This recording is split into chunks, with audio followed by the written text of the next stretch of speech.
before we start the teaching, as usual, I set correct motivation of bodhichitta on the basis of taking refuge in Guru Buddha Dhamma Sangha. So I will recite the prayer, and please, you can recite together or you can meditate on it.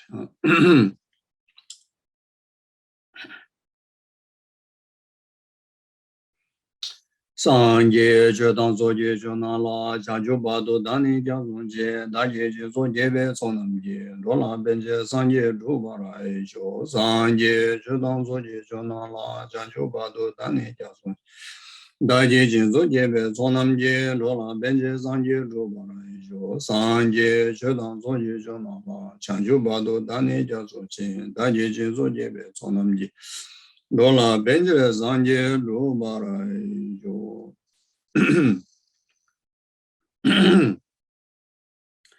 Semje Adamje Dewadan, Deve Jodan, Dembra Joje, Semje Damje Dunga Dan, Dunga Je Jodan Dova Joje, Semje Damje Dunga Mebe Dewadan Midova Joje, Semje Damje Nire Jada Nidan Dave Danyola Nebra Joroje, Semje Damje Dewadan, Deve Jodan, Dembra Joje, Semje Damje Dunga Dan, Dunga Je Jodan Dova Joje.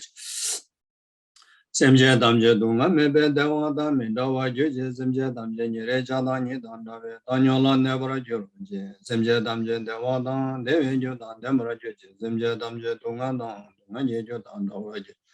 Semje Damje Dunga Mebe Dewada Mindawa Joje, Semje Damje Nire Jada Nidan Dave Danyola Nebra Joroje. Gange doze ne zone dawa tamje bombe jere dambe jene denze bang godam de la chaze lo doni ninje zondo jobe lam jeje zenjo ganje denje chana be mo denze jalo so wan de zo da jue jinje bo. Thank you. Yeah, so we will start straight away from where we stopped last time. So we are going through the Bodhisattva vows at the moment, the 18 root vows.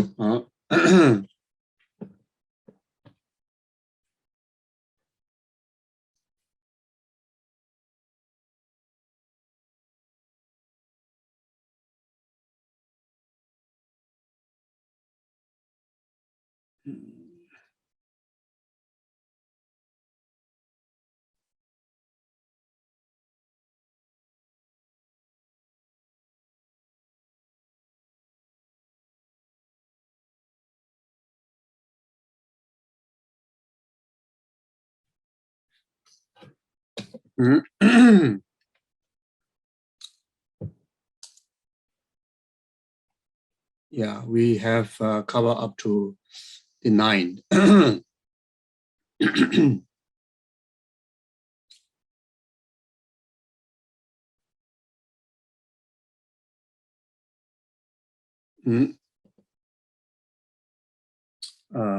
Yeah, so last one is on the 9. That is holding distorted view. So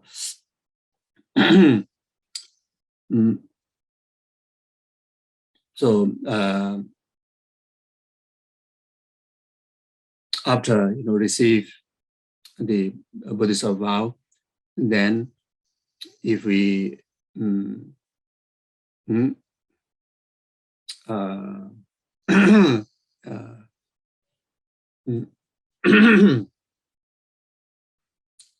happen to doubt the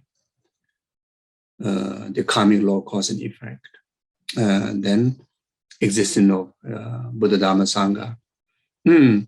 So that way, then instantly, the vow will be lost. And yeah, this can be very dangerous. How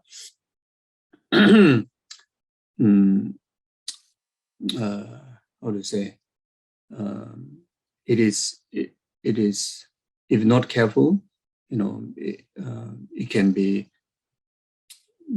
occur in our mind, during day-to-day the life in samsara. Situations comes when challenging situations comes in our way, and and due to ourselves not having clairvoyance to see our actions of the past lifetimes, or those subtle karmic characteristics, then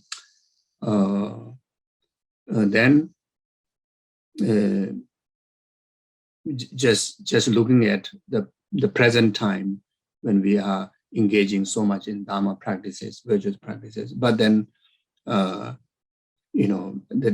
definite karmic result of the past, definite negative karmic result of the past lifetime comes in our way, then that in that very instant we may think, what's the point of all the virtues that I've done? What's the point of all the Dharma that I've practiced? Dharma teaching says that if you practice virtue, accumulate virtue, the result will be happiness. But how much I practice, there's so much suffering, so much problem comes in my way. So how come? So it seems like those Dharma teaching, what it says is not valid. If just giving one example, you have that kind of even one moment of doubt, the Bodhisattva vows will disappear from the root. Not a task great portion, but it's like from the root it will wipe away, including the rest of the other precepts of the Bodhisattva. Then in similar kind of challenges time, as we learn from the benefits, the characteristics, the blessings of the Buddha is so powerful. Like an example, like Medicine Buddha's mantra. It says it's his own sutra by Buddha himself. Just by hearing, even one time, it will close the door to lower realms. It will pacify all the karma and sufferings like that. So then, when we are going through difficult time, and we pray to Buddha, let's say Medicine Buddha, please help me. But then the suffering, doesn't go away. Rather, continue to intensify the result of past definite karmic result. And because of not knowing the actual, subtle karma, and the actual, even though Buddha has all the power, but if we don't have the but the definite karma hijacks, then even Buddha, Buddha can't change that. So in doing that kind of situation, then because of not understanding the subtle teachings of that, then we may have even doubt. We may lose the conviction, the existence of the Buddha, Dharma, Sangha, and their capability of their blessings. If that happened, then from the root, the Bodhisattva vow will be gone. You see. So therefore, it's something that has to be very mindful all the time. Sometimes without knowingly, that we may lose most precious gems, in our continuum, which is such like the precept of Bodhisattva.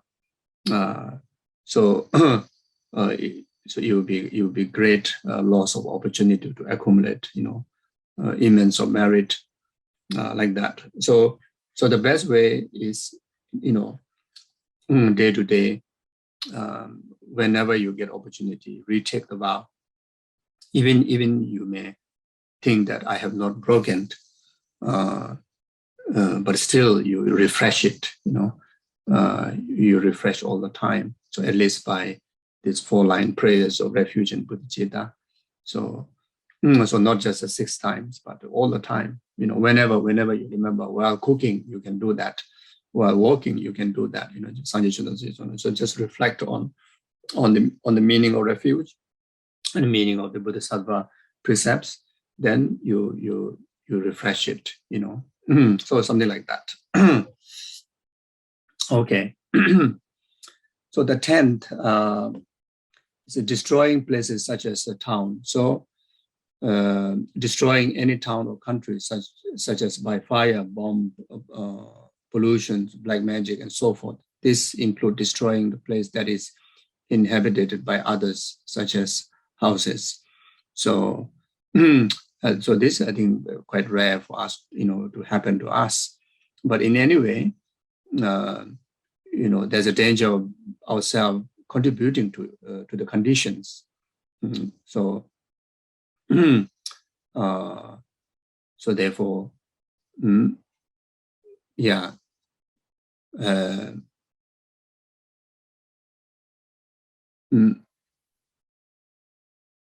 in particularly like pollutions,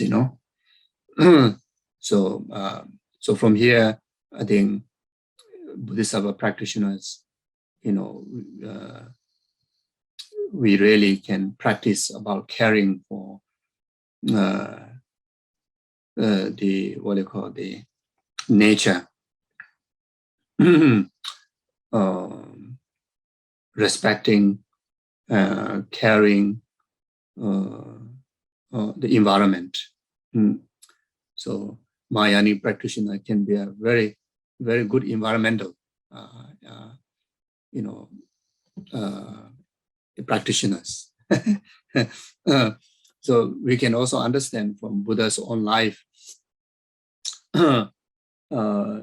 all his spiritual attainments, very much he dependent on the support of natural environment, in particularly like such as trees, like bare, pure, organic ground, and organic, wild trees, like such as Bodhi trees.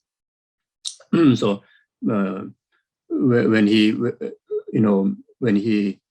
renounced from palace, the first event of renouncing himself to become a sangha, he did that under the tree and in the bare, open, natural jungle. And so then after that, meeting all the gradual spiritual encounterings, including of those earlier sadhus, meditators, all are in an organic place, in a very natural,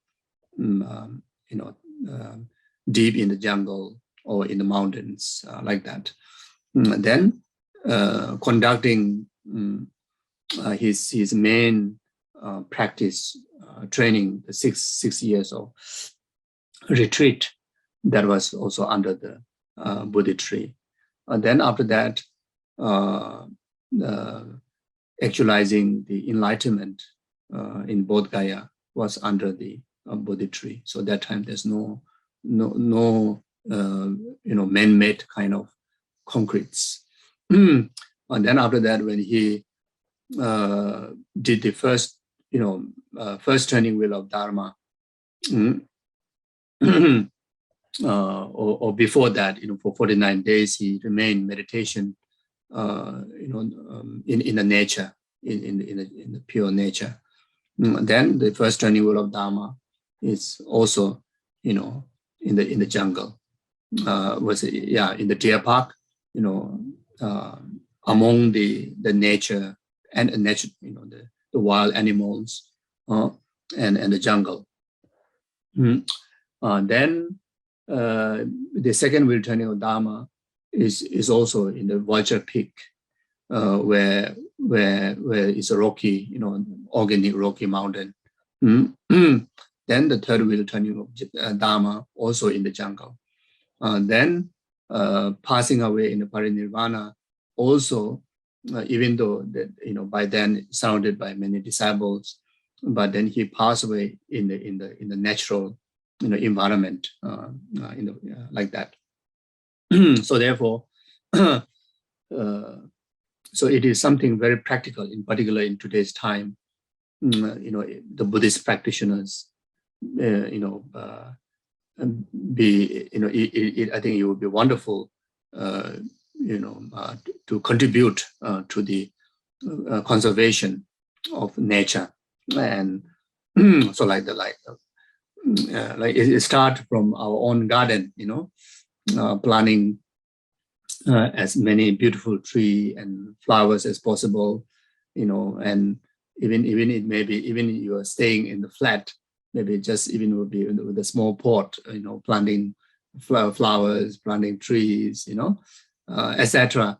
Then if you are in the Dharma center, try to make as beautiful as possible. Even you have a small corner of garden in the Dharma center, try to plant. If the center, the land is belong to the center, then plant some beautiful trees, beautiful flower trees. So then, if not, at least seasonal tree flowers, make as beautiful as possible, and let the nature, birds to be attacked. Birds attract. Then have foods and water and unbelievable like that. How Buddha lived with so close with the and natural inhabitants, like that. Animals, and then especially if you have a monastery, then try to have as many plants and flowers, as like that. So at least start from there. Then of course wherever we go, try to find opportunity to plant trees, etc. Etc. So I think Buddhists can do a lot. It's part of the Bodhisattva precept. It's not just abstaining from not harming the nature, but we also have to try our best to contribute. Like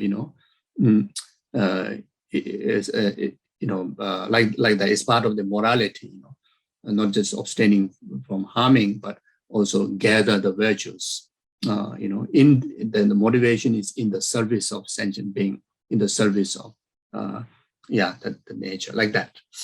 Okay, so the 11 is the teaching voidness to those untrained, teaching emptiness to those untrained or not ready to understand it. This could be harmful due to causing fear and causing one to abandon bodhicitta, thus falling to the level of Hinayana.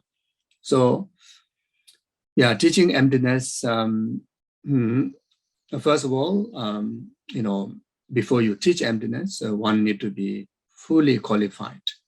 Oneself really have studied well, then only to be can teach emptiness. Not like other teachings, not like other knowledge. Emptiness. There's very few words. Whenever you start to talk about emptiness, very much those few words, already start from very beginning, and even in the wording goes wrong, it can lead to it's a huge wrong path.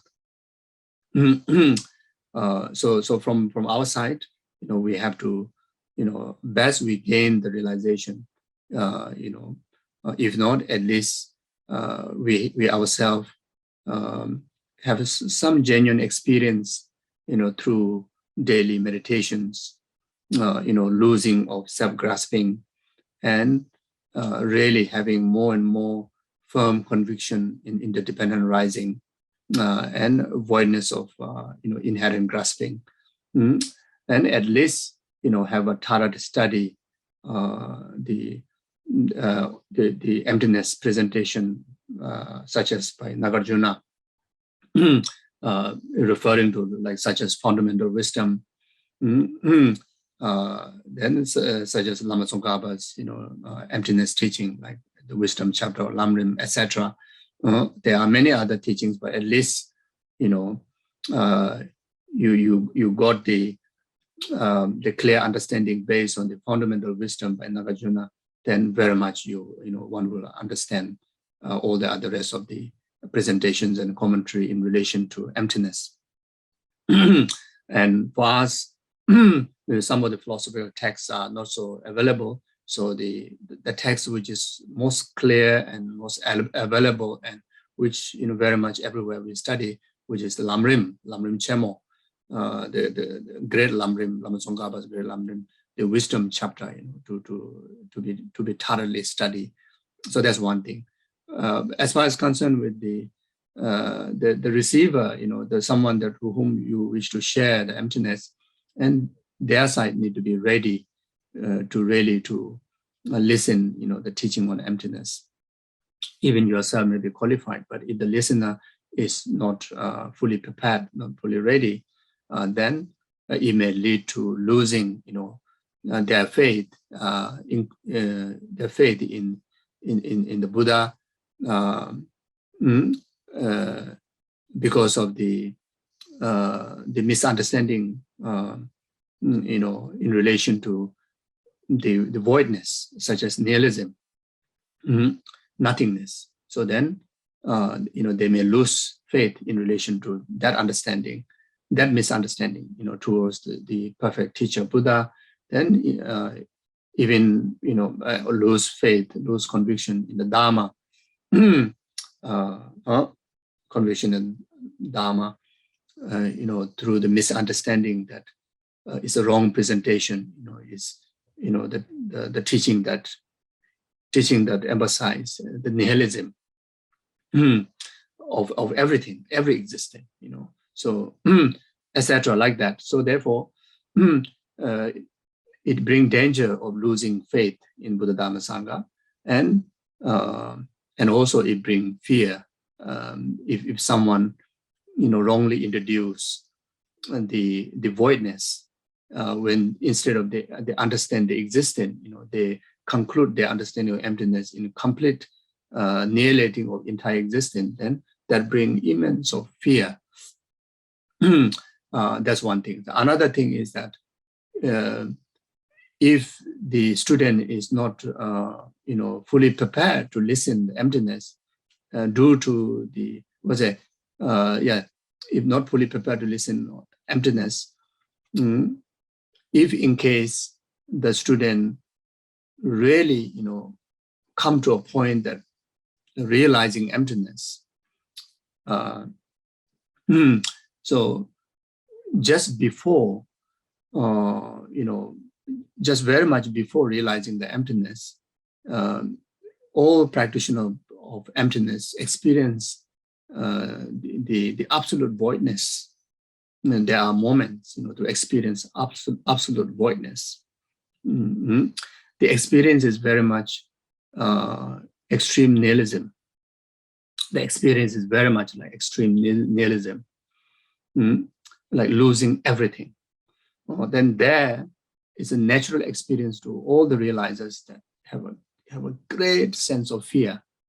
It described like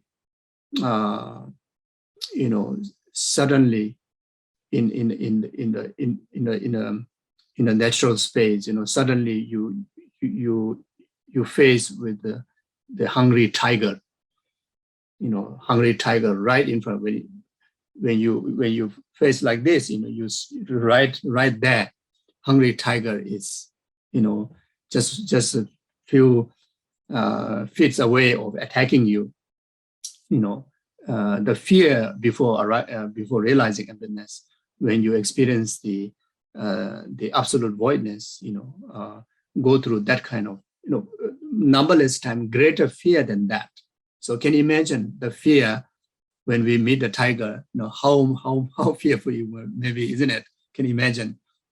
So and numberless more time than that. So then there, even can lose your conscious because of, we call it yell, completely shocked, can even take your life. Then and there, if you are not ready, or if you are not well trained during the analytical process and on the study of emptiness, you may freak out, or you may completely fall into a total nihilism, total nihilistic view, and you become kind of lost conscious like that. You see, so there are a lot of danger like that. So in any way, in short, both the teacher or sharer as well as the listener has to be fully ready for the teaching. So without considering that, and simply talk all the time emptiness, can endanger the Bodhisattva precept. Then the 12, discouraging others from full enlightenment. Training someone away from working to attain enlightenment and encouraging him to work merely for his own liberation. For example, if someone is training in bodhicitta, saying that person, if you practice this, you will never attain enlightenment, would it not be better to train in Hinayana? At least you will be free from samsara. So this is also very danger that we may commit. Even oneself may be practicing, Mayanic path, Bodhisattva path for a long time, and realizing, especially after studying well, realizing that it is possible, even may take, 3 countless eons of lifetimes to attain full enlightenment. And on top of that, in practical level, oneself in the position very much helpless, like many of the others. So it's almost impossible to achieve benefit of all sentient beings while oneself is very much handicapped. So how to go about? So thinking about that, then you tend to discourage yourself or discourage others. So rather you pursue self-liberation. At least you will be free from samsara, free from the disturbance of delusion, and free from disturbance from contaminated aggregates, which we all know that which is so troublesome, and that is not that difficult, to actualize the cessations of nirvana. So therefore, you let go of the working for the benefit of all other sentient beings. Rather, you work first yourself for your self benefit. So if you happen to think like that, say like that, or hint like that in any way, and yourself conclude the understanding and swear the path, or you make someone understood and change their direction from Mayanic path to lesser vehicle path, then that will endanger the Bodhisattva precept. Then causing others to break patimoksha vow. Encouraging others to abandon their patimoksha vow. For example, if someone is abiding by this vow, saying, what is the use of that? Would it not be better to train in bodhicitta, whereby your non-virtues of body, speech, and mind will automatically subside? If that person abandoned his or her patimoksha vow, you have created a transgression. Saying that the patimoksha vows are not necessary for Mahayana practice is wrong. They are the best working basis for Tantra. So this one, also quite danger to commit. When we start to learn the benefit of the Bodhisattva path, in particularly, after taking the Bodhisattva precepts and start to, understand all the benefit of engaging in Bodhisattva's deeds, it's almost like, you don't have to do anything else, except this, except live in the Bodhisattva precept. You don't have to worry about your monastic vows. You don't have to worry about the rest of the other individual liberation vows and rest of the other virtues, because the Bodhisattva precept and engaging in the practice is truly, unbelievable. The merit that you achieve from there is unbelievable, So, so therefore, we may, slipped from our idea that thinking that individual liberation vows, like living celibacy vows, like among the nuns' vows, or all the other individual liberation precept, that which is the main part to nirvana, main part to the actualizing of liberation from delusion and karma. We may forgo of them. We may think that those are not necessary. those are not necessary because I'm already practicing the best path, the most powerful, most meaningful path. So the rest, no need. If we happen to think like that, or if we even have a doubt about that, even we have consideration about that, or then worse than it, if we give up, the lesser virtues or individual liberation vows, then we commit this, we commit this downfall. And if we make someone to, commit this downfall,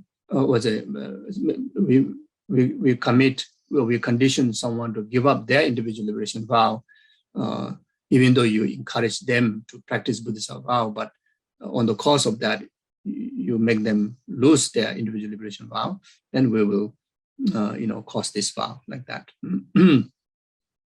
So that's why it is so important that, to able to practice like how the Kadamba master would practice, entire 84,000 teaching, entire three yanas practice, three capable beings path, everything is a gradual path to one individual, every individual practitioners, full enlightenment, by understanding certain path as a preliminary path, certain path as a main path, certain path as a resultant path,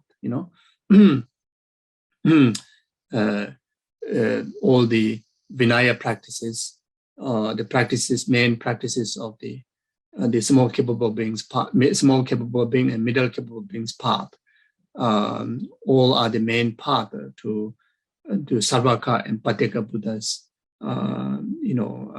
liberation.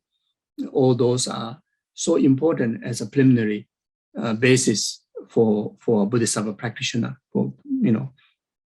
Then, such as the tantric practices, all are so important as a resultant practices.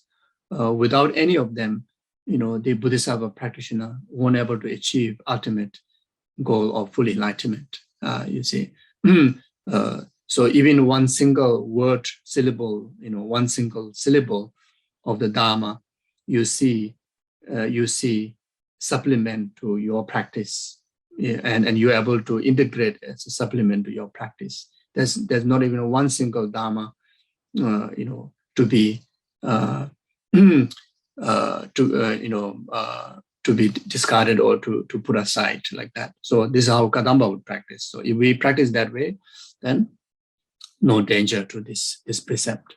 And also if we practice properly of this precept, then there's no room for us to accumulate karma of abandoning Dharma.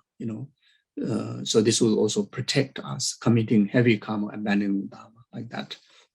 So in short, always, as a Mayani practitioner, someone is so altruistic, our view towards Dharma knowledge and different yanas, different philosophical views that we also need to have an altruistic view, altruistic understanding towards all of them. You see, like that. Okay.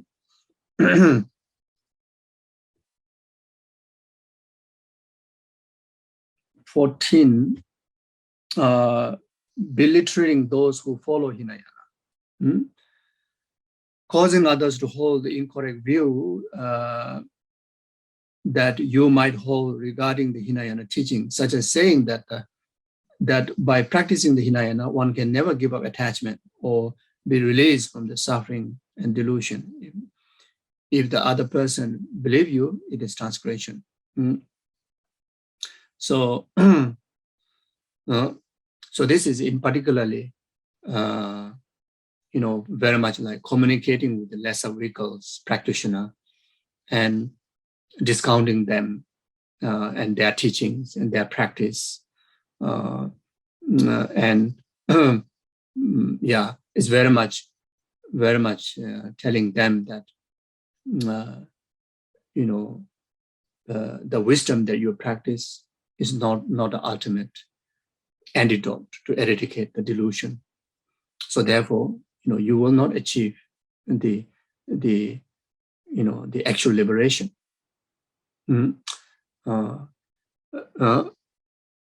So therefore, you will not be free from samsara, not be free from delusion and karma. So this is also very, very easy to commit, especially when we are exposed to the 4 Buddhist philosophical schools, emptiness view. As I mentioned before, if we don't have the capability to, different views as a supplement to each other, then we may understand, only the madhyamika, pasangika view is ultimate. The rest is all kind of false. All have no reasons, and whoever holds the lower view on emptiness, then cannot bring any impact to eradication of delusion and karma, because literally when you study the different philosophical view, you very much discuss like that. Among the 4 philosophical schools, they discuss the limitation of each other. And when you study, later views, you really see absolute limitation of the earlier views, and there are so many practitioners who hold on the earlier views. Many of the, very much the Sarvaka and Patyaka Buddha practitioners, the self-liberation practitioners, their main emptiness view is based on Vaibhasika or Saudantika, and in accordance with the view of Madhyamika, no question about Pasangika Madhyamika, even with the Saudantika Madhyamika and the Chitta Matra, those who ever use the emptiness view from the Vaibhasika and Saudantika, no way you can eliminate delusion. No way you can eliminate, you can eliminate samsara and karma, and to actualize, nirvana is not possible, And there are certain teaching even emphasize directly, if you want to eliminate delusion and samsara and achieve nirvana, you have to realize emptiness, and according with what the Madhyamika have presented, So everyone need to realize emptiness. The actual legitimate emptiness is emptiness presented from the Madhyamika school. Otherwise all are just blah blah. Will not achieve the actual result. You see. So, but this differentiation, debate on this differentiation is very much to get a deeper understanding about different school, and it brings the benefit of more subtle, more elaborate understanding of the latter school. Is not because of completely condemning as a wrong view of the earlier schools, but if we don't if we don't introduce to this idea, there's a danger when you just look at the literal teaching. Very much danger. Even for those who follow Lamrim, sometimes we here and there we heard about these 4 schools, and some people do directly ask, why I need to study, there's all the 4 schools, why don't you teach directly Madhyamika school, since that is the ultimate. The rest is all maybe it is so distractive, it is so confusing, then some people even say, then that means only Madhyamika can be realized liberation, no one else, like that kind of doubt occurs, you see. So we too be in that position. So therefore, the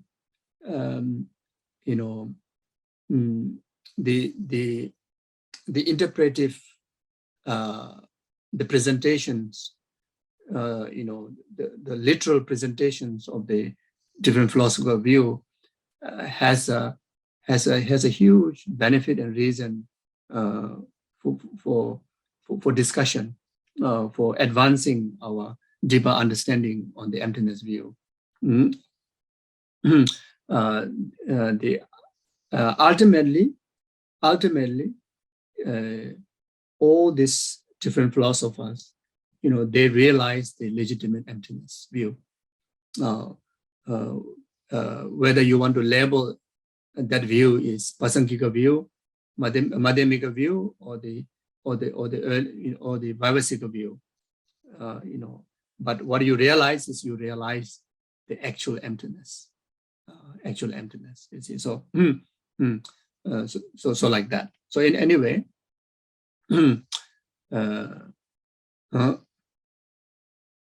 yes. So yeah. So there's still has to be careful here, isn't it? I think maybe especially to those who need to speak a lot, have to be even more careful. Yeah.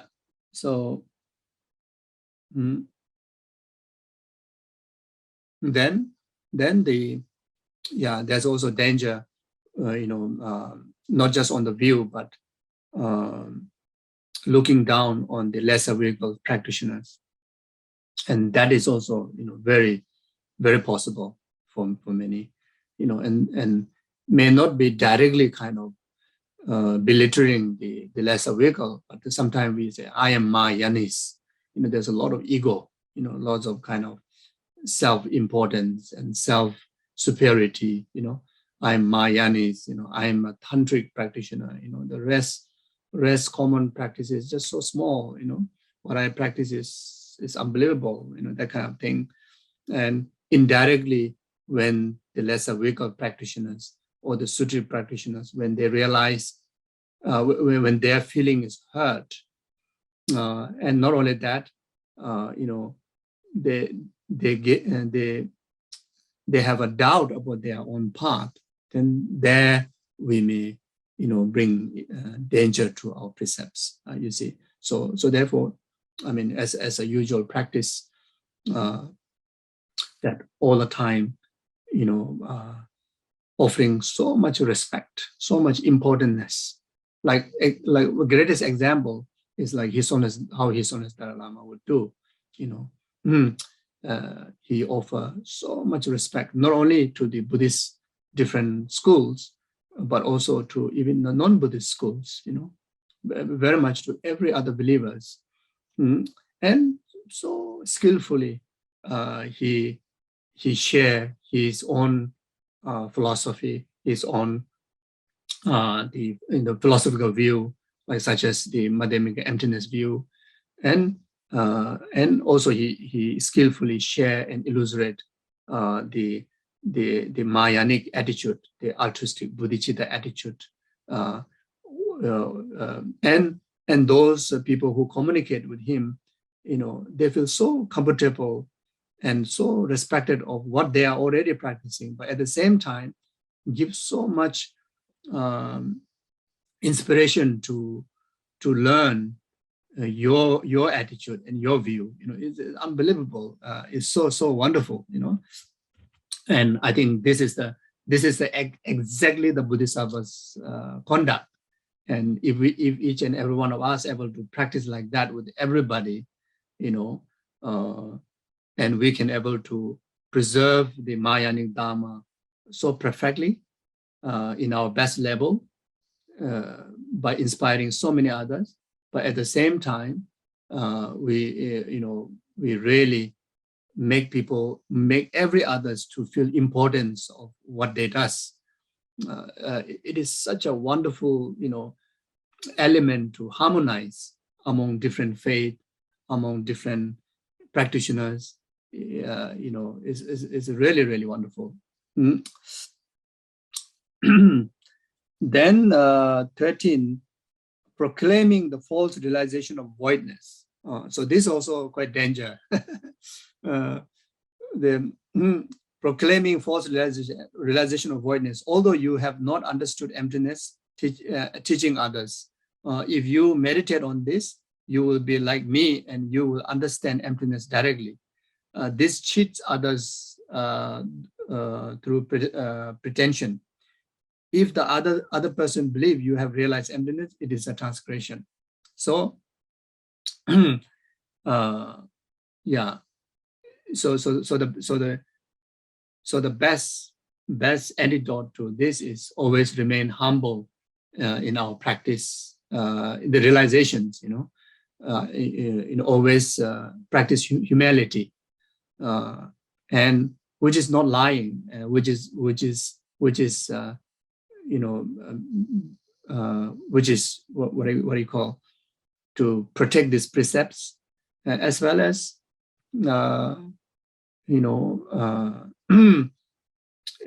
if you really have realization, surely others will see it, and others will respect. So here it's very much like cannot be so obvious and so direct. It is quite unusual from our usual way of being very straightforward, truthful. Like if you know, you say I know. If you don't know, you say I don't know. So, but when it comes to the realization on the path, very much everything. It's no. I mean, don't really have to say I don't know, but it's no. It's not. It's a far way in my capability, like that kind of thing.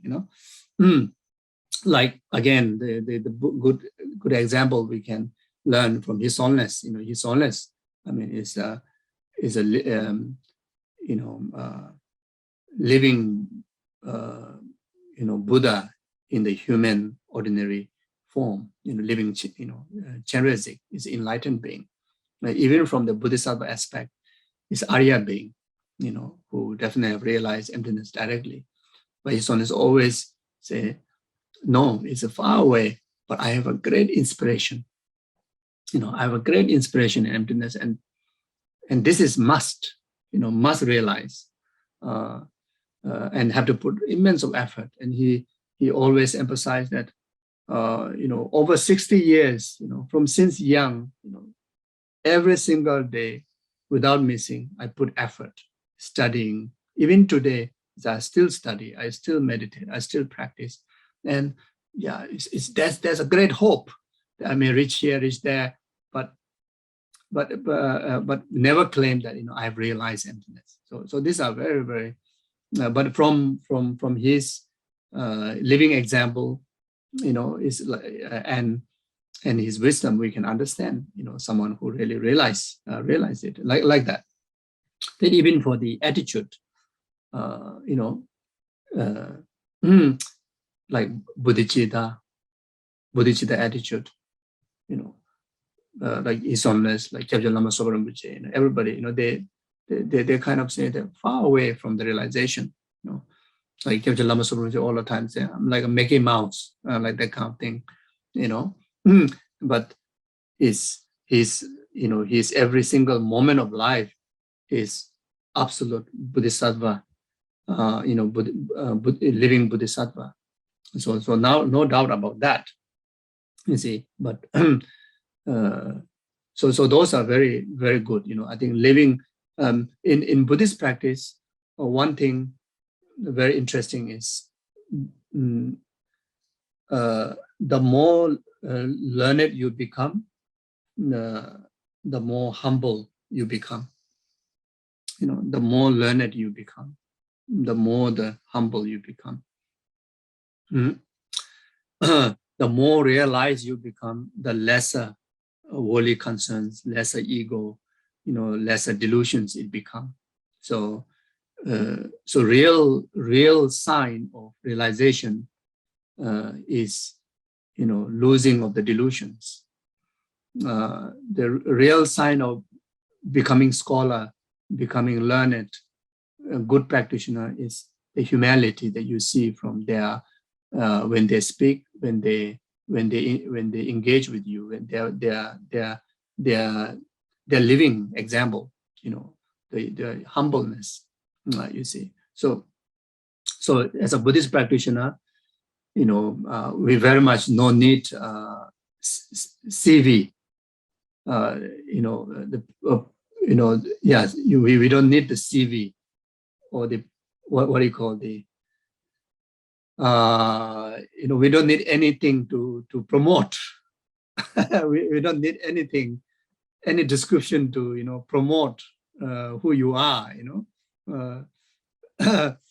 So yeah, I realized there's one master that I went to receive teaching in last May, from ceremony Geshe Zopa. Within the entire three great monasteries, the entire Tibetan community, we know this master is one of the supreme scholar, and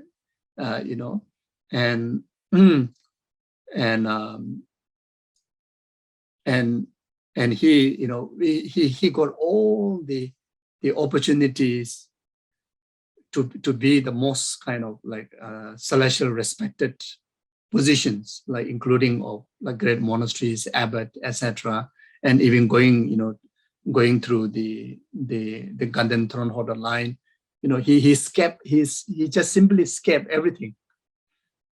He just simply escaped everything. There's a sign that he was going to choose. He ran away to Hermitage and do retreat for about a year, and then only come back after someone appoint. But then he worked so hard every single day, offering the teachings.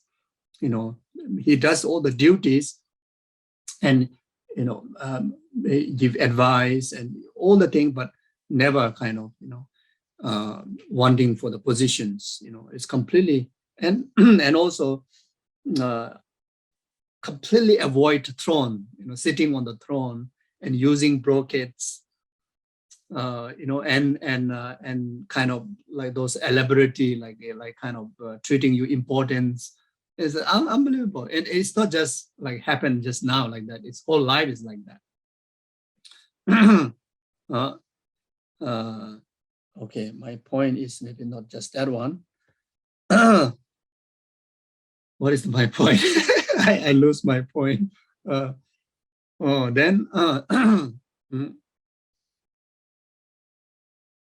Yeah. So,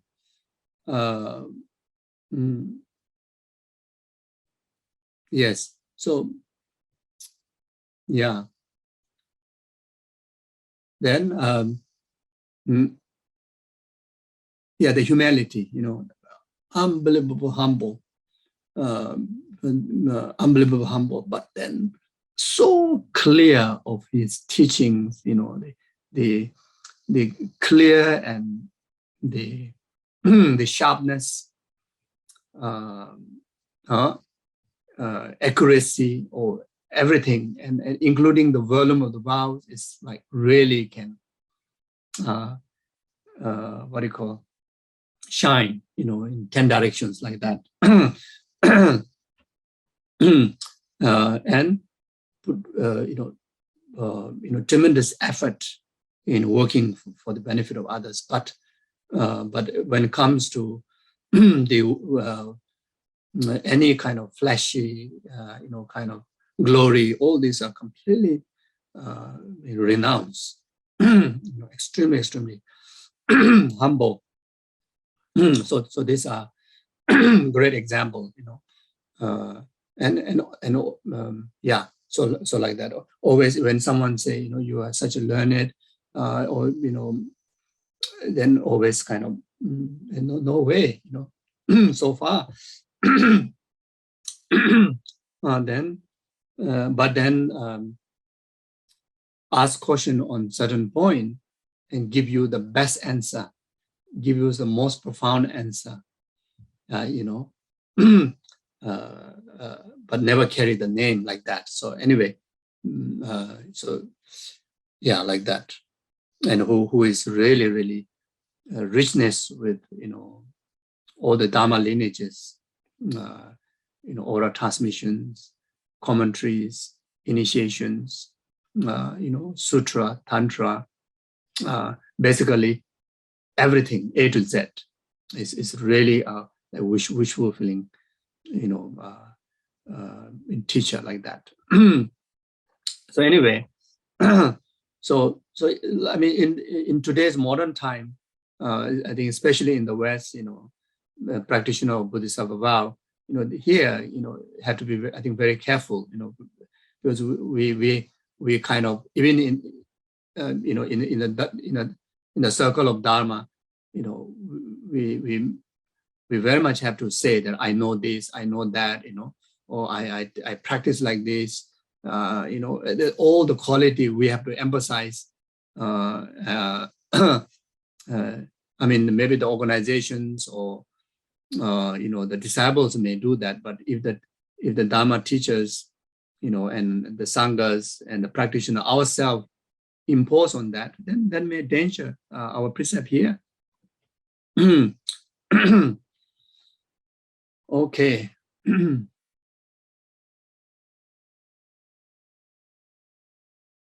Yeah. Then, especially to do with the emptiness, there's a very fine line, to differentiate whether we are really experiencing the voidness of inherent or we are experiencing the absolute nihilism. It's a very fine line. It's so difficult to differentiate. So then we happen to follow in the nihilism. Then you claim that I've realized emptiness. That's the where we can cause this precept. You see, and sometimes we may think then what's the big deal of causing this precept? It doesn't harm anybody. We may think like that. It's just my own mental continuum. What's a big deal? I'm not hitting anybody. I'm not criticizing anybody. But the thing is, it destroys the root virtue of yours. It becomes an obstacle for your progress in your spirituality, for your path, and that indirectly,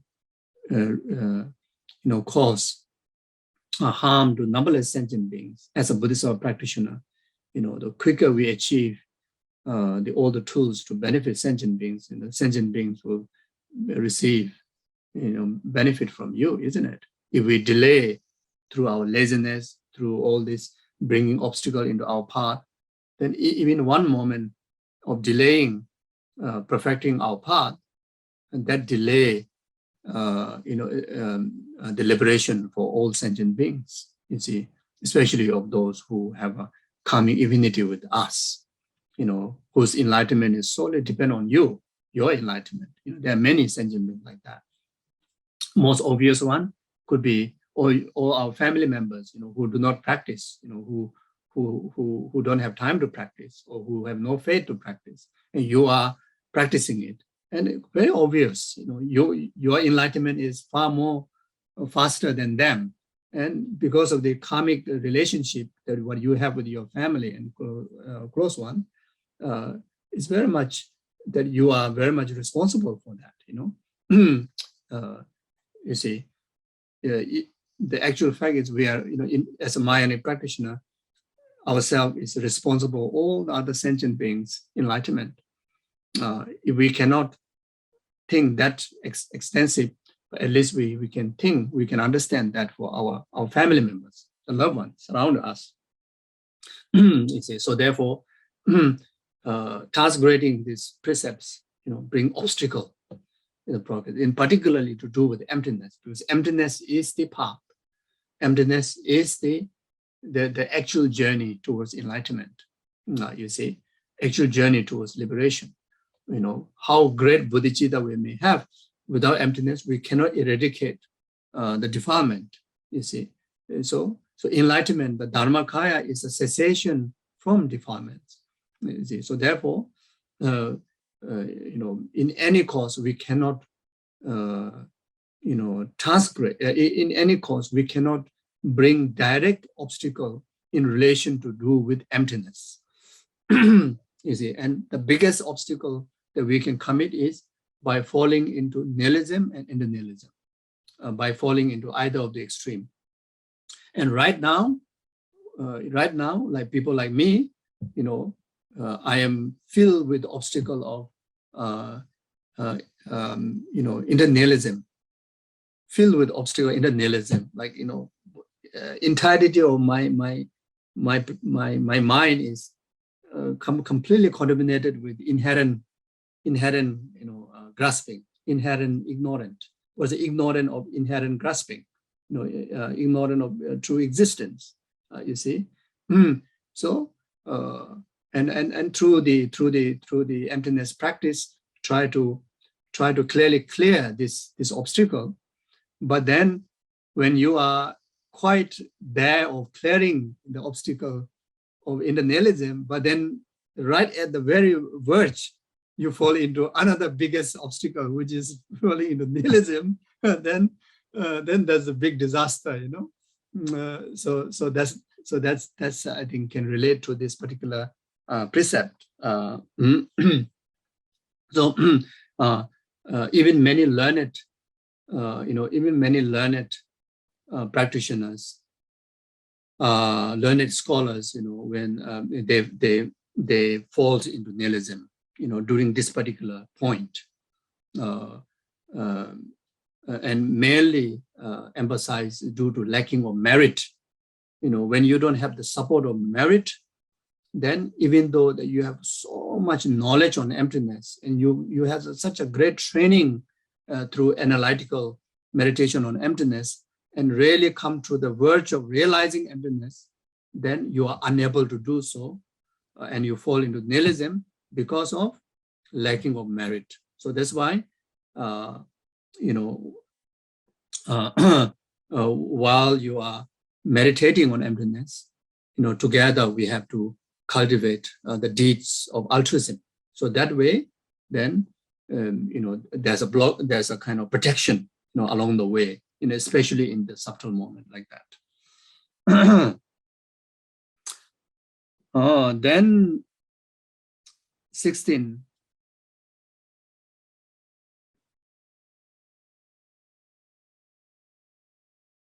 Accepting gift of what has been seized from the triple gem. Taking material from someone, accepting gifts material, accepting as a gift material has been stolen or embezzled from the three jewel or from a bhikshu.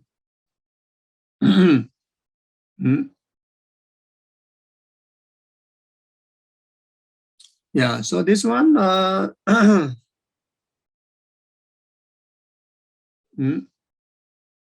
yeah, so it's very obvious, if we know that if it's stolen from temples, stolen from something belong, such as like ornament to Buddha, let's say someone give you as present of maybe some, let's say, gold chain. Maybe that must have somebody have offered to adorn Buddha, Tara's neck, but then just take that one and give to you, as a gift. Then if you know that, then you should reject it. Then if it's a stolen belonging to Sangha communities, or even to one individual Sangha, by snatching, etc., then, it could be food, it could be clothes, it could be Dharma materials, could be anything. Then by knowingly, and you accept, then, that will cause this precept. So we shouldn't be accept. This carry the condemnation, and it is again obstacle to the path. So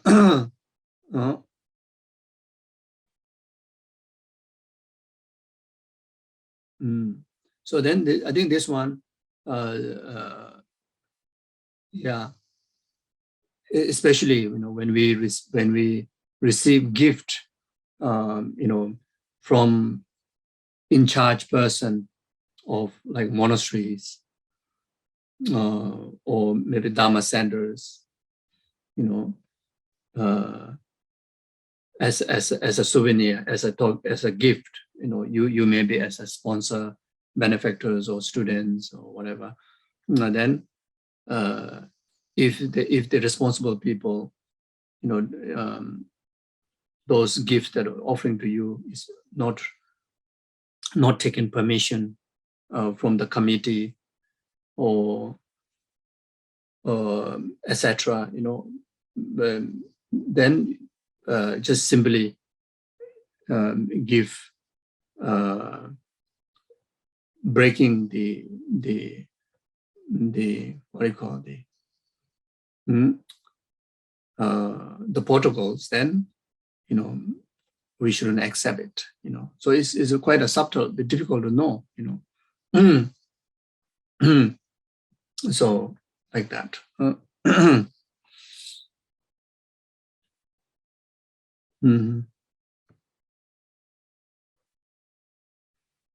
Then also, if someone by, let's say, I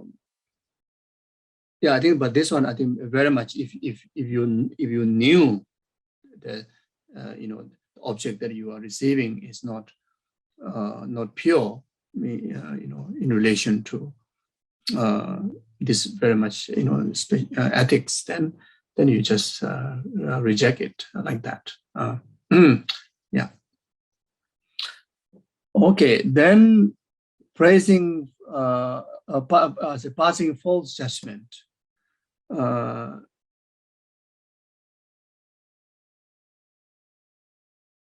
Okay, taking material in the text that you shared here says, taking material from someone who is meditating on karma writing and giving it to someone who merely reciting text, such an action may cause meditator to abandon his or her practice.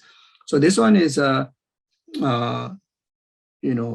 taking belongings, that which is so essential for practitioners. Then you take from them and you give for someone that who is doing less important, spiritual practices than the things that where you got from. Then from there you get transgression of this precept. So this again is quite rare, but I mean, in the past, in the Himalayas, it can happen like that, because there's a lot of the circumstances, the environment is quite difficult for the resources. So even to do with the foods, and some they take away from the greater meditator, then pass to someone else who is doing less important practices or works, or especially taking from meditators and give to ordinary people, and that cause the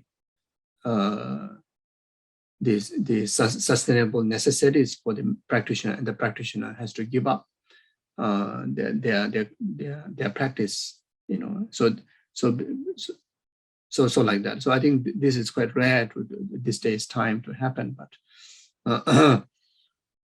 yeah. So in any way, opposed to that, the practice, for us to find every ways to support those practitioners, and especially who do more serious retreats, serious practices, in more dedicated practices. Then, as someone who practice Bodhisattva path, we try to find ways to support them to have all the conducive conditions for their practices, like that, like helping to take care of their stay, their food, their clothes, etc., like that. Giving up bodhicitta.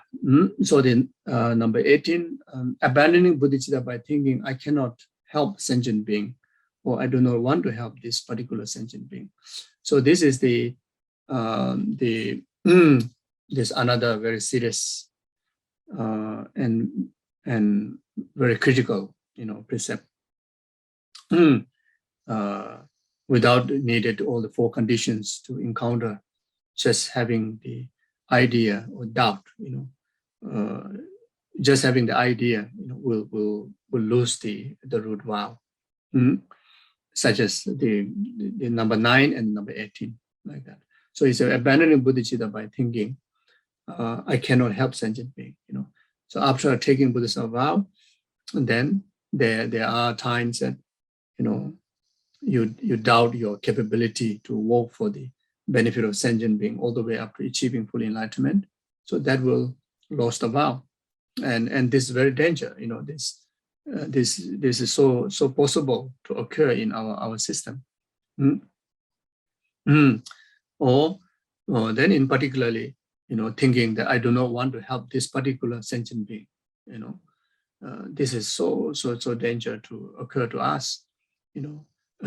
When we encounter difficult people, then we kind of say, okay, I won't help this person. I cannot help this person, because this person not appreciating my help, or always give trouble, So therefore, I'm not going to, I'm going to take away from the list of object of my help, And this is so dangerous.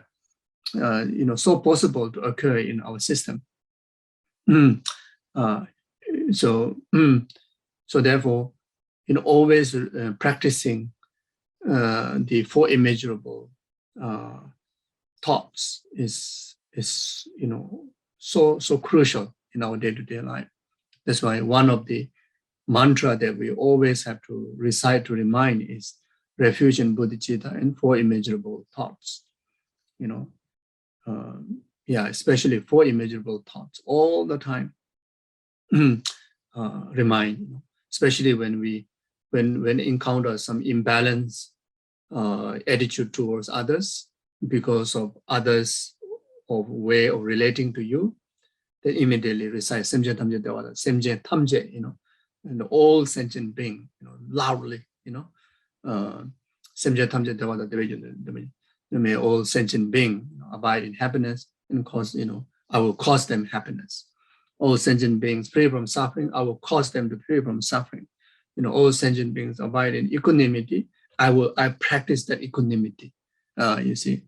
And I practice that until all sentient beings, including this particular who is giving me trouble, until this troublemaker achieve the equanimity state of the everlasting, Buddha's realm, like that. So, this is so danger, And sometimes you see, if there's a cockroach, then your pet dog, then your partner, your children, then maybe some ants, then maybe some monkeys,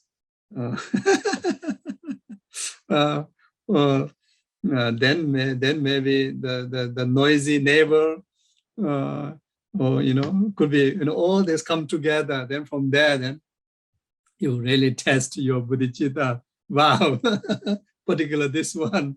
Then you say, okay, yeah, I have to forgo cockroach. Then this vow is smashed by cockroach.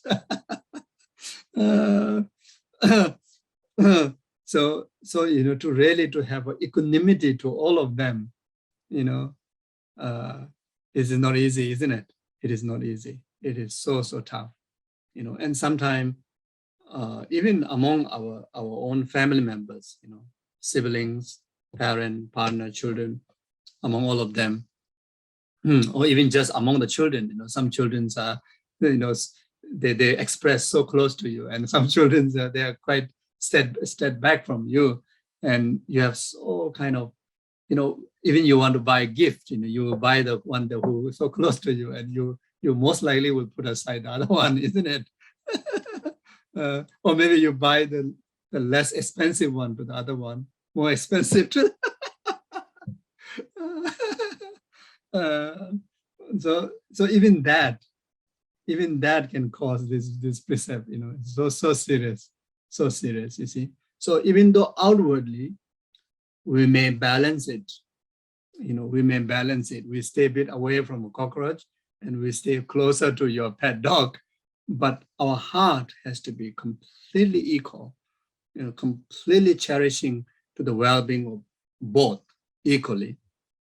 And to able to sustain that, able to preserve that heart, it is one of the biggest challenge, one of the real practice of the entire Bodhisattva vow. Very much how many vows that we talk, and how many vows, 46 secondary vows, which we may not have a time to even talk. It's very much everything can summarize into this particular number 18 vows. You can summarize into here. So always, have the equanimity and work for their well-being in your best ability. We don't have to stress up, but we have to work in our best ability, and that's the best, best ability. That's very important. And there are many Bodhisattva practitioners, they stress up. They have so much stress. They have so much stress.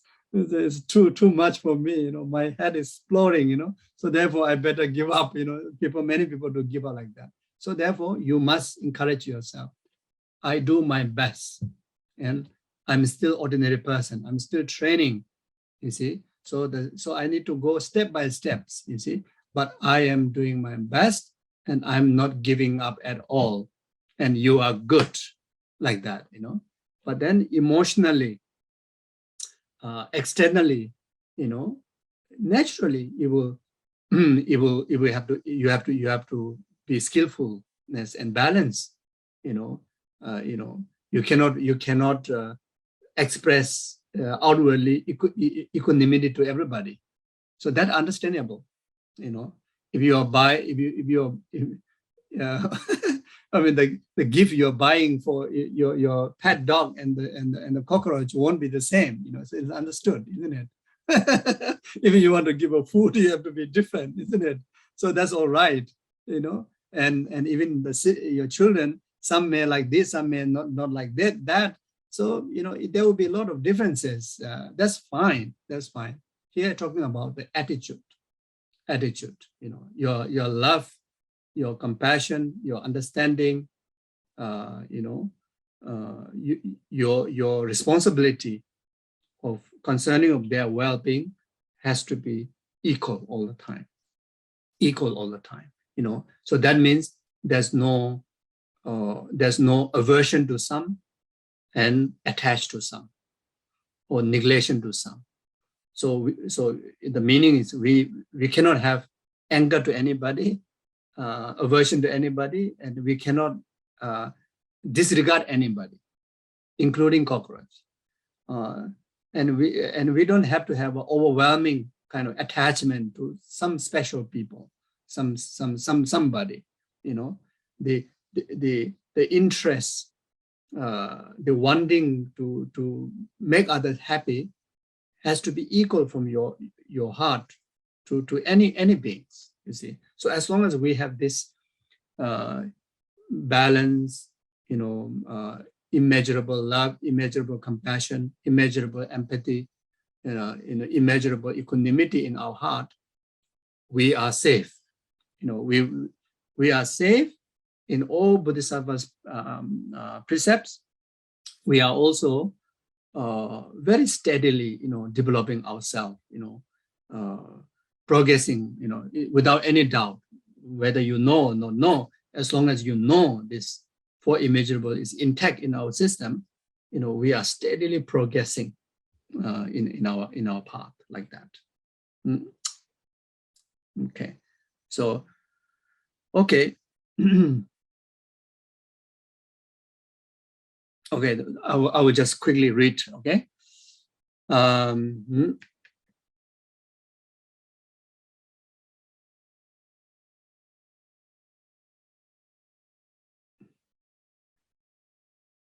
So the 46 secondary vows are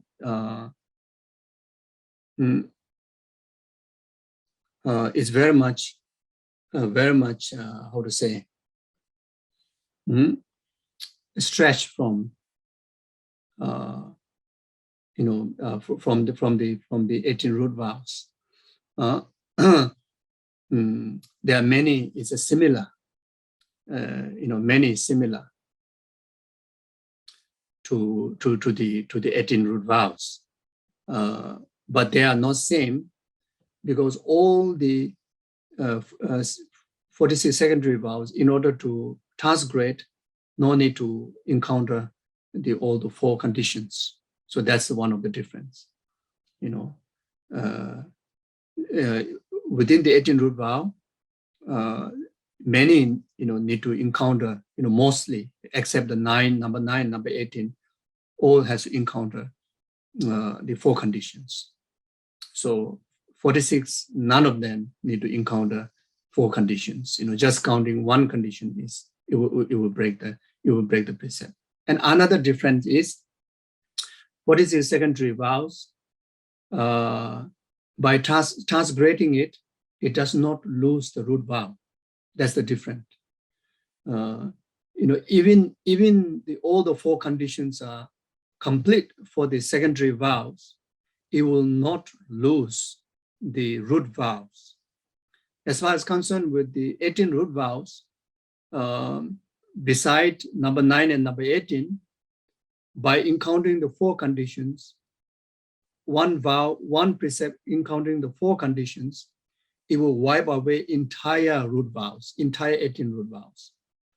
You see, so those are the few differences. So that's why it's called secondary vows, like that.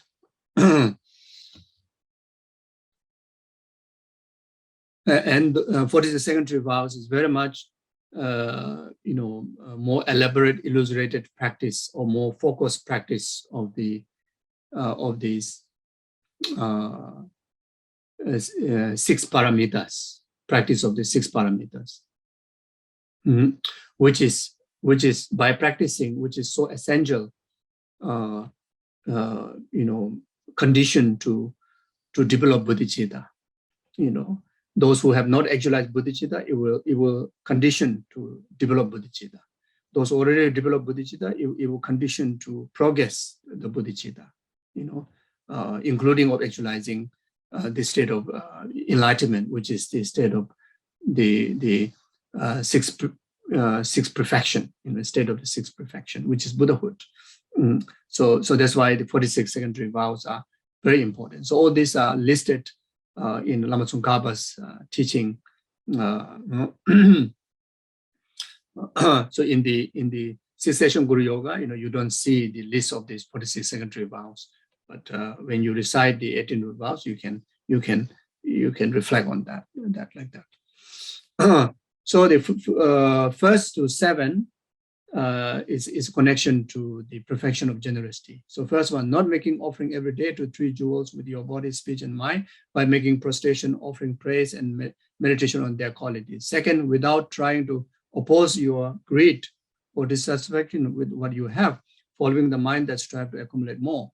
Third, not showing respect for your elder, those who have taken these vows before you. You should not think that you are equal to or compete with them.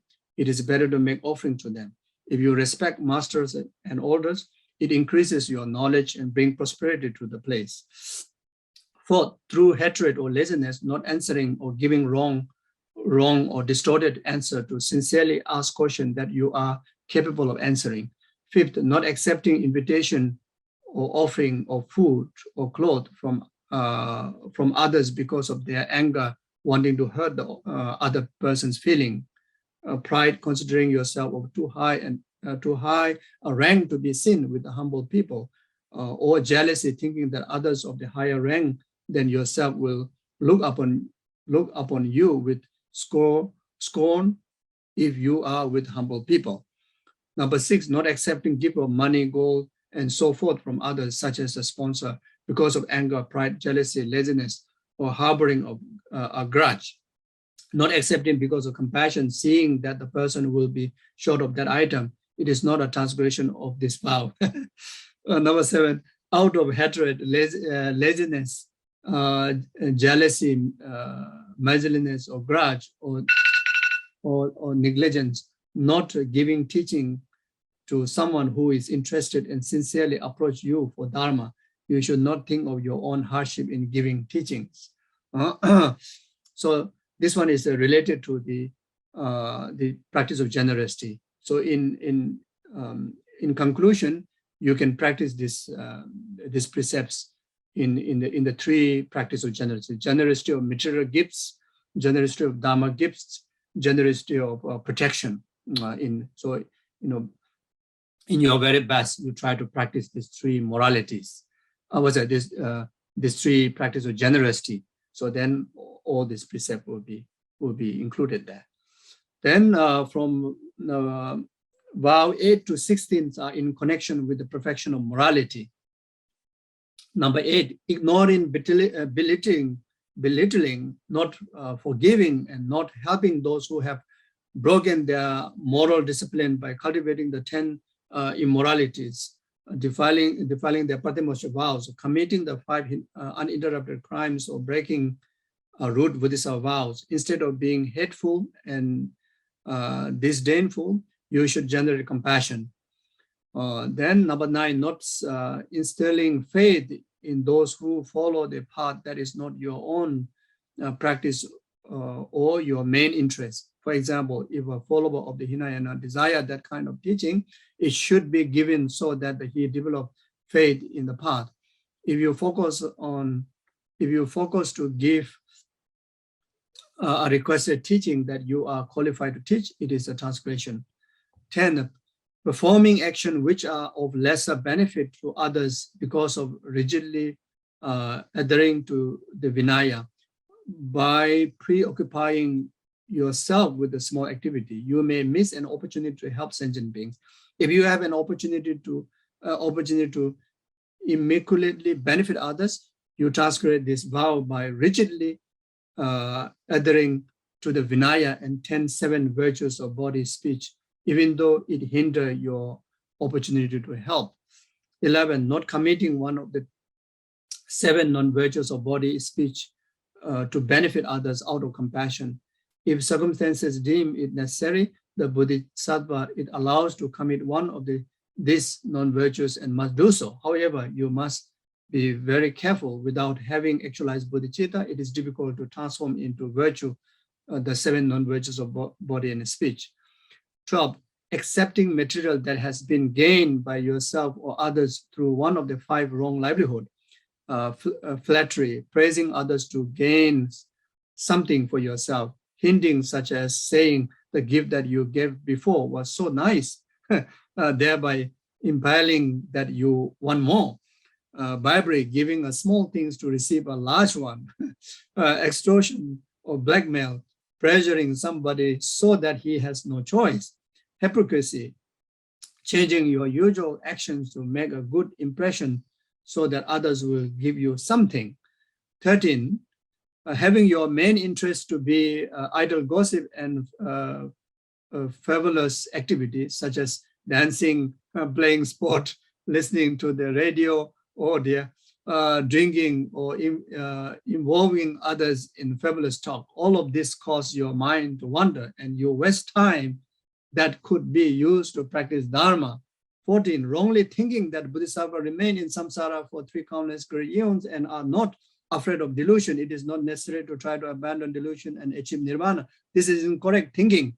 Bodhisattva comes to this world to benefit sentient beings, but they have an even greater renunciation of samsara and wish for nirvana than Hinayana practitioner. However, through their great compassion, they will happily take birth in the Narak if this would benefit just one sentient being. It is mistaken to not cultivate the opponent to the delusion and try to achieve nirvana, and also a mistake to dissuade others from trying to attain nirvana because of the vow, because of the above wrong view.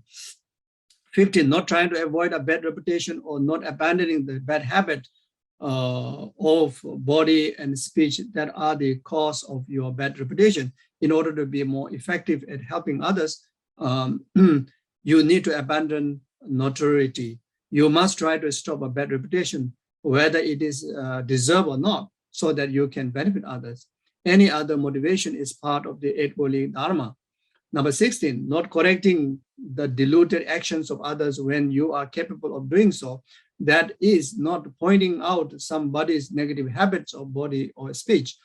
When wrathfulness would be beneficial, not punishing a non-virtuous person to correct him because you think it would hurt his feeling or because of fear of his anger. Okay, so this is to do with morality. So morality, in short, again, can practice in 3 ways. Morality of abstaining from all the non-virtues, all the wrongdoings, all the harmful doings, and morality of gathering, virtues from the slightest virtue all the way up to the great virtues of altruism. Then morality of being in the service of sentient beings' well-being. So very much you can summarize in there. So now vow 17 to 20 are in connection with the perfection of patience. 17, becoming angry and retaliating with your body, speech, or mind when you are insulted or blamed, beaten, or object of somebody's anger, or when you are shortcoming to expose to others. 18, rejecting someone who is angry with you through harmful intent, anger, or just laziness, ignoring the angry person and not trying to relieve the situation that made him angry by explaining why you acted, pacifying him, or apologizing to him. Number 19, refusing to accept the sincere apologies of others out of anger, laziness. This differs from the third vow, third root vow, because the 4 conditions are not needed to transgress it. Because this and the root vow, the wording almost very much similar. 20, following your anger and not trying to abandon it, feeding your anger by thinking that you acted rightly. Instead, you should contemplate the disadvantage of anger. So this is patience. So patience, again, you can summarize in the practice of 3 types of patience. The armor-like patience, patience enduring the suffering, and patience, patience of discriminating awareness of Dharma. There's a 3 types of patience. You can summarize in that. Patience in armor-like patience is that you have this protection of any hardship in the practice of Bodhisattva's conduct. You will be never discouraged. You will be not disturbed. Nothing can take away from your engagement in Bodhisattva's path, because it's not easy to practice, isn't it? Second is the patience of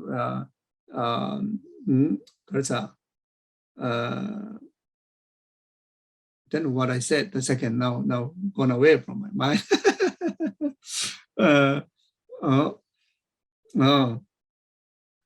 Then okay, now gone. Okay. So anyway, okay, I better leave there. Okay, so it just came and just gone.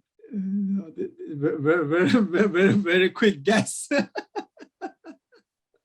Okay, vow 21 to 23 are in the connection with the perfection of perseverance, joyous perseverance. Number 21, giving, teaching, having disciple, building monasteries, or gathering people for the purpose of receiving reputation, profit, or remuneration. You should have dharma gathering with the intentions to benefit others and make them receive enlightenment. 22, not eliminating laziness, procrastination, delusions of incapability, and sleep during the day or during the first and final period of the night, which are detrimental to your practice, and wasting time and energy on the trivial matter of samsara. You should avoid sleeping late or irregularly. Okay, so this one, joyous effort.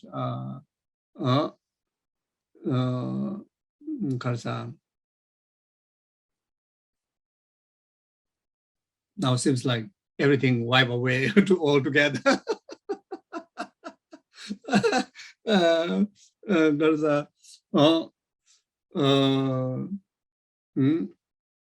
yeah. So really really gone altogether. Delete. My hard drive crash. So anyway, okay. So maybe it is a good thing, so that I just continue read and finish it. Okay. So anyway, so there's also three kind of effort. So you can summarize the practice in the three kind of effort. Yeah. So anyway, so it's very much joyous effort.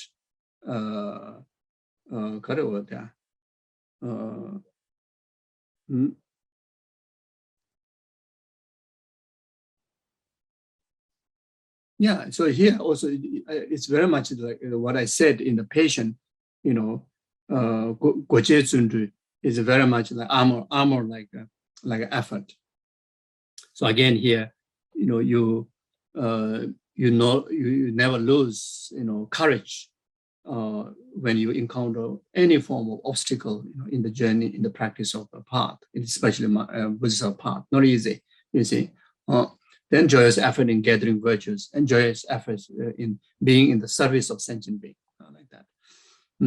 Then vows 24 to 26. Okay, I hope I'm not hindering if you have any other program later. So I will quickly read and finish. So this 24 to 26 are in connection with the perfection of concentration. Not making an effort to study the means of attaining samadhi through requesting teachings. If you desire to meditate, you must approach a qualified teacher for instruction. The transgression is to not to do this because of laziness, evil intent, arrogance, or meditating on samadhi without having received proper instruction. 25th, not trying to eliminate the obstacle that hinder your attainment of samadhi. The 5 obstacles in particular are attachment to the desire realm and the 5 senses object, harmful intent, sleep and foggy mindedness, regret and agitations and doubt. 26, attachment to the bliss of remaining in samadhi without doing any other virtuous activities or deliberately concentrating for the sake of this bliss. Thinking that samadhi is a special kind of knowledge and thus not having the strong wish to progress further. So this in relation to concentration. So concentration, there are many categories to cultivate it in relation to what you call the discursive, meditating in relation to discursive object, in relation to the shamatha training in relation to abandoning delusions, shamatha training in relation to developing the concentration, using the single-pointed concentration meditation object, then shamatha training in relation to actualizing special insight. So like that. So when you refer to the lamrim, then there are many different objects of meditation. So utilizing all of those differences, then it will further your shamatha purposes, including delivering the purpose of developing special insight. So that way you can utilize the samadhi as a tool to for the achieving of enlightenment. So otherwise, just training in shamatha, not much great benefit if you don't direct to that way. Okay, so vow 27 to 34 are in connection with the perfection of wisdom. 27, looking down on Hinayana scripture and saying that the study of them is not necessary for Mahayanis. 28, studying Hinayana discourses and practice to the extent that in compromise your study and practice of the Mahayana. 29, making an unnecessary study of non-Buddhist scripture, thus neglecting to study to Buddha's teaching, although such study is permitted and it is advantageous for understanding and helping others, you should not use excessive time and energy in studying non-Buddhist tenets. 30, favoring becoming attached to or cultivating interest in non-Buddhist teaching, even in case when you have to study them, you are allowed to study non-Buddhist texts so that you can refute wrong view or to better understand those you are trying to help. But instead of doing this, you become attracted to these scriptures. 31, casting aspersion on the Mahayana teaching, the author or the subject, such as saying the scripture is poor in subject matter, composition, or power to help sentient being, or that the subject is boring. 32, praising yourself or belittling others out of anger or arrogance.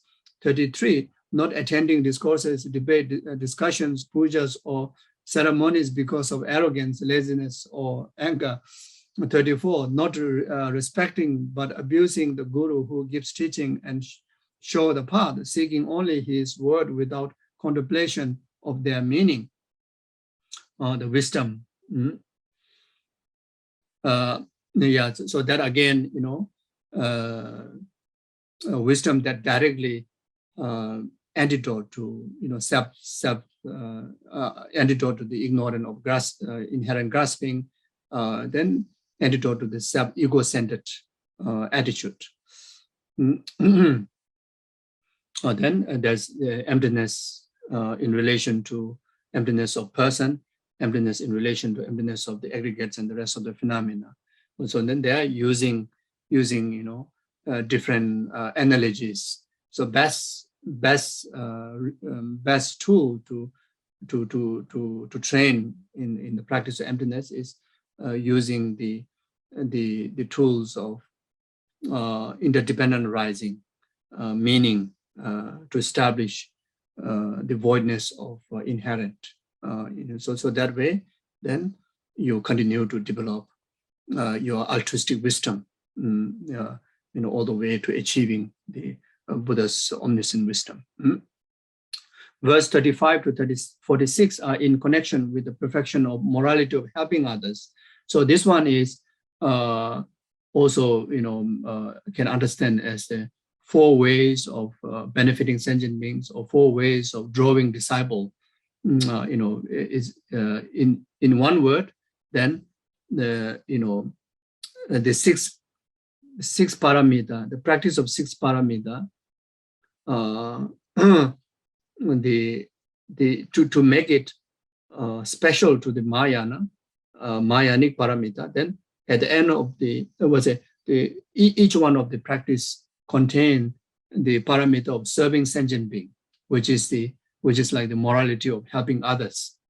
So very much about as long as you live in the moral discipline of serving in the service of sentient beings' well-being, then all these remaining vows will be cultivated and practiced.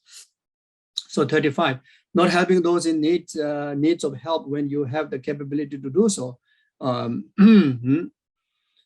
So here listed 8 types of sentient beings in need of help are specified. Not helping someone doing purposeful work who asks for help, you make excuses or are lazy. Not helping someone on the journey who need help carrying things or need protection due to laziness. Not teaching language and dharma if asked. Not doing work which may not be dharma but which concern dharma if asked.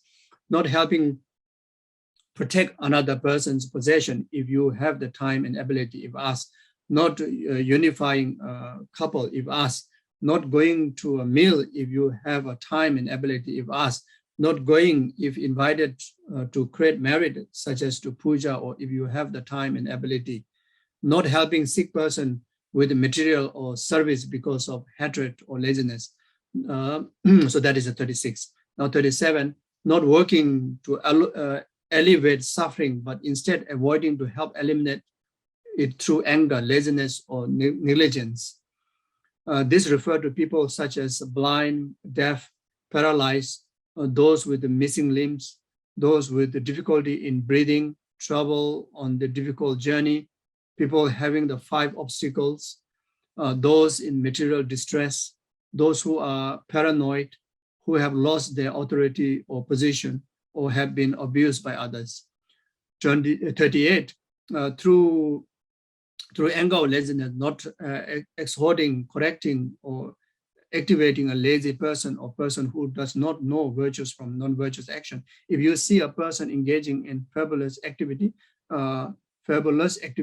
you should give timely advice in appropriate situation and under proper circumstances so that person can avoid those actions and engage in virtue. 39, through the anger or laziness, not repaying the kindness of someone who has helped you materially or morally. 40, through harmful intent or laziness, not consoling those who are grieving because of separation from their dear one or possessions. 41, through harmful intent or laziness, not giving food, clothes, or other necessaries to the poor and needy if you are asked and if you have enough to spare. 42, through hatred or laziness, not working for the welfare of your disabled and attendant, or not giving teaching or materials. 43, failing to get along with others, being self-assertive and not acting in accordance with the wishes or feeling of others. Feeling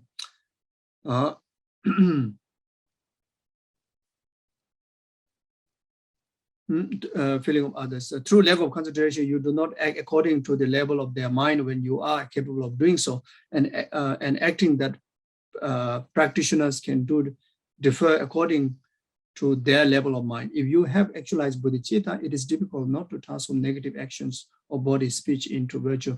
But if your mind is not capable, you cannot do this action, even if others request you to do them. However, you can act in the small ways to help others according to the level of their mind by being well-mannered. You please them and encourage them in the Dharma.